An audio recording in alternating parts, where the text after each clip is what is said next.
अमावस की काली रात पार्ट 2। रोशन शाम को घर लौटते वक्त उसी बिल्डिंग के पास चुपके से खड़ा था। वो लड़की आज फिर से वहाँ ऊपर नजर आई। अब रोशन ने उसको देखा। रोशन ने उसको नीचे आने को कहा, लेकिन उस लड़की ने मना किया और अंदर चली गई। रोशन जरा सा निराश हुआ, लेकिन उसने लड़की को हंसते हुए देखा था और अपनी बात बन सकती है ये सोच के मन ही मन वो बहुत खुश हो रहा था। अमावस का काला अंधेरा उसके लिए क्या लेकर आने वाला था, इस बात की रोशन को कोई खबर नहीं थी। अगली शाम जब रोशन उसी रास्ते जा रहा था, वो लड़की उसके सामने एक पेड़ के पास बैठी दिखाई दी। रोशन बहुत खुश हो गया। अपनी गाड़ी साइड में खड़ी कर वो उस लड़की के पास गया और लड़की से बोला, मेरा नाम रोशन है और तुम्हारा नाम क्या है? लड़की बोली, मेरा नाम निशा है। तब रोशन बोला, लेकिन तुम आज यहाँ कैसे इतने अंधेरे में अकेले खड़ी हो? लड़की बोली, मैं अकेले नहीं आती तो तुमसे मुलाकात कैसे होती? निशा के इस जवाब से रोशन ये तो समझ गया कि उसको भी वो पसंद था। अब रोज़ शाम को देर रात तक वो दोनों उसी पेड़ के नीचे बैठकर बातें करने लगे।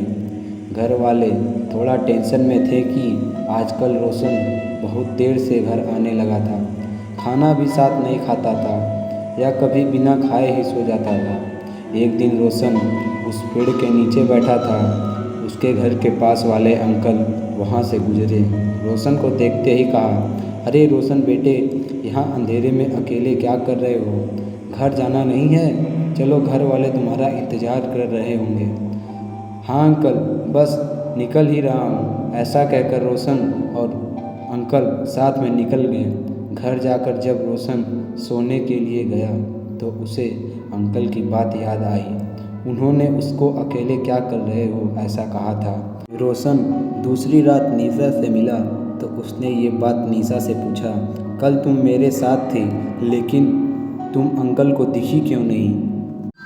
निशा ने कुछ सोचा और जवाब दिया, अरे वो अंकल को देखते ही मैं पेड़ के पीछे छुप गई थी।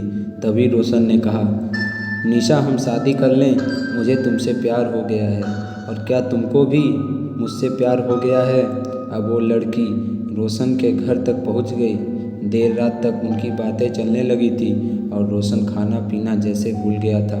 वो बहुत कमज़ोर हो रहा था। उसकी माँ ने एक रात देखा कि वो दीवार की तरफ देखकर बातें कर रहा है। बस उसको उसी दिन शक हुआ कि उसके लड़के को कुछ हुआ है। उसने ये बात रोशन के पिता को बताई।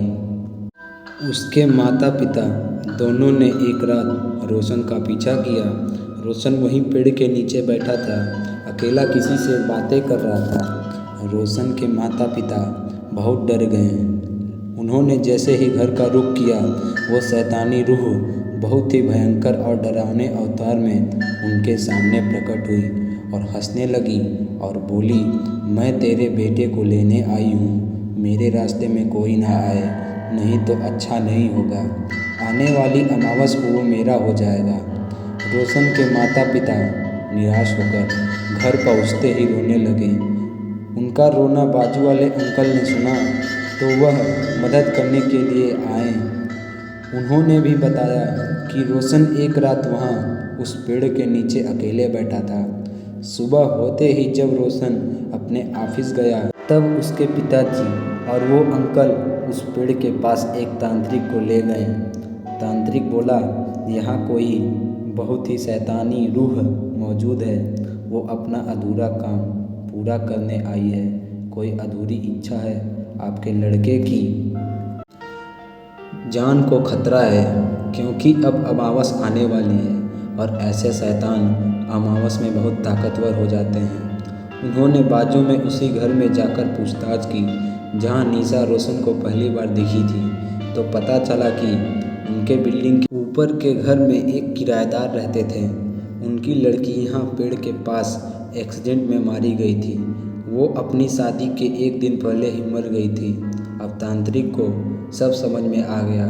वो शैतानी आत्मा अपनी अधूरी इच्छा पूरी करने आई थी। दूसरी रात अमावस की रात थी। बाहर बहुत घना अंधेरा था। वो तांत्रिक और रोशन के माता पिता उस पेड़ के पास पहुंचकर दूर से रोशन को देखने लगे। काफ़ी वक्त तक रोशन एक ही जगह पर बैठा था। उसने दूल्हे का लिबास पहना था। आज वो दोनों शादी करने वाले थे।